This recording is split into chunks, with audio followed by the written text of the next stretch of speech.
नमस्कार। संतोष ट्यूटोरियल में आपका स्वागत है। आज हम पढ़ेंगे क्लास 12 का एनसीईआरटी की बुक भारत में सामाजिक परिवर्तन एवं विकास के बारे में। तो इसका जो पहला चैप्टर है वो है संरचनात्मक परिवर्तन। तो फ्रेंड्स, आज हम संरचनात्मक परिवर्तन के बारे में पढ़ेंगे।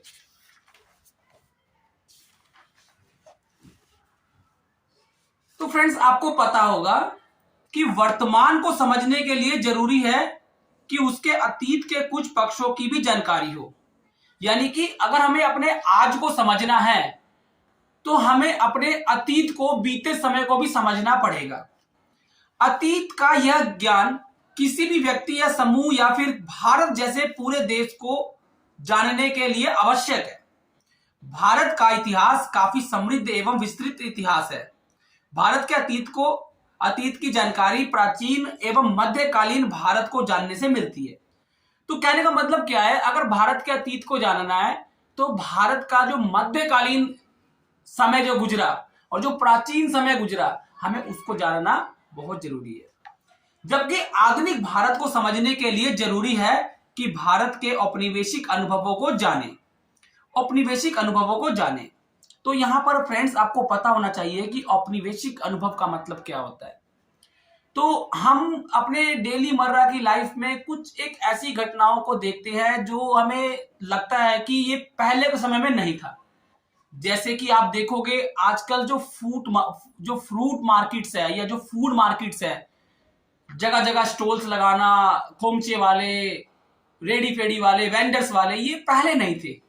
इस तरह गली गली घूम के खाने के सामानों को बनाकर बेचना, ये सब हमारे को कहां से मिली? ये औपनिवेशिक देन है जो हमें औपनिवेशिक काल में मिली। औपनिवेशिक का मतलब क्या होता है कि अगर हम मान लो हमारे ऊपर किसी व्यक्ति ने अधिकार जमाया या हमारे देश पे किसी व्यक्ति ने राज किया, तो वो व्यक्ति अपनी तरह की सोच इस देश में लेकर आया, उस सोच को हम औपनिवेशिक सोच बोलते हैं। भारत में आधुनिक विचार एवं संस्थाओं की शुरुआत औपनिवेशिकता की देन है। औपनिवेशवाद के प्रभाव के कारण भारत ने आधुनिक विचारों को जाना कि आज का मॉडर्न विचार क्या है। जींस पैंट पहनना, है ना, तरह तरह के शॉर्ट्स कपड़े पहनना, ये जो विचार है ये हमारी औपनिवेशिक काल की ही देन है। ये हमारे आधुनिक विचार हमें औपनिवेशिक काल से ही मिले हैं। यह एक विरोधाभासी स्थिति भी थी। उस समय के बहुत सारे संस्थानों ने इसका विरोध भी किया। इस दौरान में भारत ने पाश्चात्य उदारवाद एवं स्वतंत्रता की आधुनिकता के रूप में जाना। वहीं दूसरी ओर इन पश्चिम विचारों के विपरीत भारत में ब्रितानी उपनिवेशिक शासक के अंतर्गत स्वतंत्रता एवं उदारता का भाव था। इस तरह के अंत विरोधी तथ्यों ने भारत समाज की संरचना एवं संस्कृति में परिवर्तन को दिशा दे दी और उन पर प्रभाव डालना शुरू किया। तो फ्रेंड्स, आपको पता होगा कि जैसे हमारे भारत में जब कपड़ा उद्योग का व्यापार अच्छा चल रहा था, तो हमारे यहाँ के जो वस्त्र थे, जो कपड़े थे, जो टेक्सटाइल था, वो बड़ा फेमस था। लेकिन आपने देखा होगा कि किस तरीके से ये औपनिवेशिक काल में ब्रिटिश ने या ब्रिटेन वालों ने या इंग्लैंड वालों ने किस तरह हमारे देश के कपड़े के व्यापार को इन्होंने बर्बाद किया और हमारे देश से रॉ मटेरियल ले आकर और उसका अपने देश में मशीनी तौर पे कपड़ा बनाकर उसको हमारे देश में बेचना शुरू किया। और ऐसा करने से वो उनका जो कारोबार है, कपड़ों का कारोबार है, वो ज्यादा चलने लगा और हमारे देश का जो कपड़ों का कारोबार है वो बिल्कुल नीचे गिर गया। ऐसे अनेक संरचनात्मक और सांस्कृतिक परिवर्तन के बारे में हम चैप्टर 1 और 2 में पढ़ने वाले हैं। अगले कुछ पाठों में हम यह बात साफ उभर कर आएगी कि किस प्रकार भारत में सामाजिक सुधारों और राष्ट्रीय आंदोलन या हमारी विविध व्यवस्था या हमारे राजनीतिक जीवन और संविधान, हमारे उद्योग एवं कृषि, हमारे नगर और हमारे गांव, इन सब पर किस प्रकार उपनिवेशिक के विरोधाभासी अनुभवों का गहरा प्रभाव पड़ा। इसका सबसे सटीक उदाहरण आप यहां से ले सकते हैं कि आज की जनरेशन के अगर किसी यंग बच्चे को अगर आप ये बोलो कि आप धोती कुर्ता पहनकर देखो, तो वो कभी नहीं डालने को तैयार होगा। उसको हेजिटेशन लगेगी कि ये कैसा है, ये कैसा फैशन है, ये क्या है। तो ये जो सोच हमारे मन में आई है, ये जो सोच है, ये हमारी उपनिवेशिकता की देन है। हमारे देश में स्थापित संसदीय विधि या हमारे देश की शिक्षा व्यवस्था, ये सब ब्रिटिश प्रारूप और उनके परिवर्तन प्रतिमानों के आधार पे आधारित है। यहां तक कि हमारी सड़कों पे बाएं चलना, बाएं की तरफ अनुसरण करके चलना, ये भी हमें ब्रिटिशों की देन है।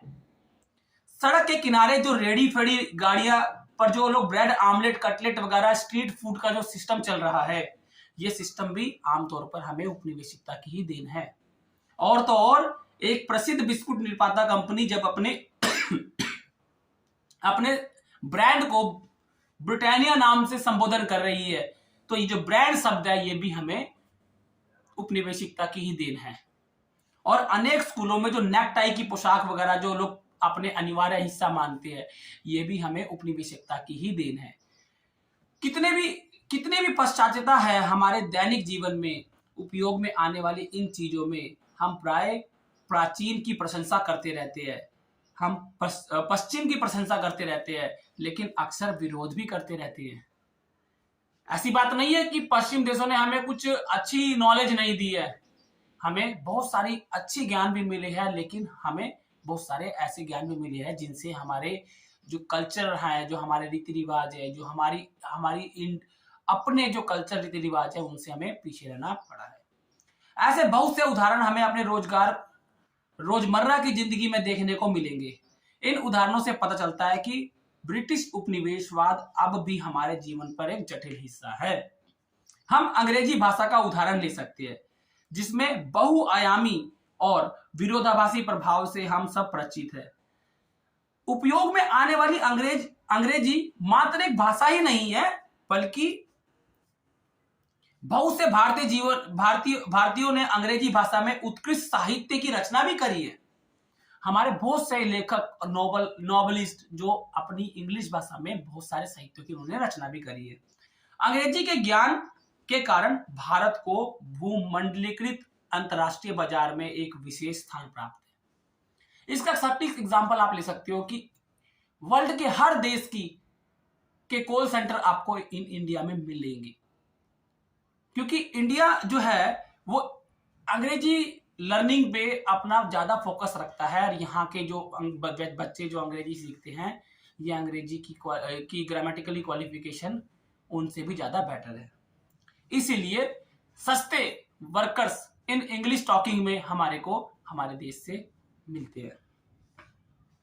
लेकिन यह भी नहीं भूला जा सकता कि अंग्रेजी आज भी विशेषाधिकारों की घोतक है। जिसमें अंग्रेजी का ज्ञान नहीं होता, उसे रोजगार के क्षेत्र में परेशानियों का सामना करना पड़ता है। नॉर्मल सी बात है, आप ये देख सकते हो, कभी भी आप इंटरव्यू में जाते हो तो आपसे जरूर ये पूछते हैं कि आप अपने बारे में अंग्रेजी में बोलिए। लेकिन दूसरी ओर अंग्रेजी भाषा का ज्ञान अनेक वंचित समूहों के लिए लाभकारी भी सिद्ध हुआ है। बहुत से ऐसे समूह है जो वंचित रह जाते हैं, उनके लिए लाभकारी भी सिद्ध हुआ है। दलितों के संदर्भ में यह बातें उपयुक्त है, परंतु व्यवस्था में दलितों को औपचारिकता शिक्षा से वंचित रहना पड़ता था। आप देखोगे कि परंपरागत तरीका जब हम पढ़ाई का लगाते थे पहले के समय में, तो जो दलित लोग थे उनको औपचारिक शिक्षा वगैरह जो है वो नहीं दी जाती थी और उनसे उनको वंचित रहना पड़ता था। लेकिन लॉर्ड मैकाले की शिक्षा पद्धति से इन लोगों को भी इसका अधिकार मिला और अंग्रेजी के ज्ञान में अब दलितों के लिए भी अवसर खुल गए।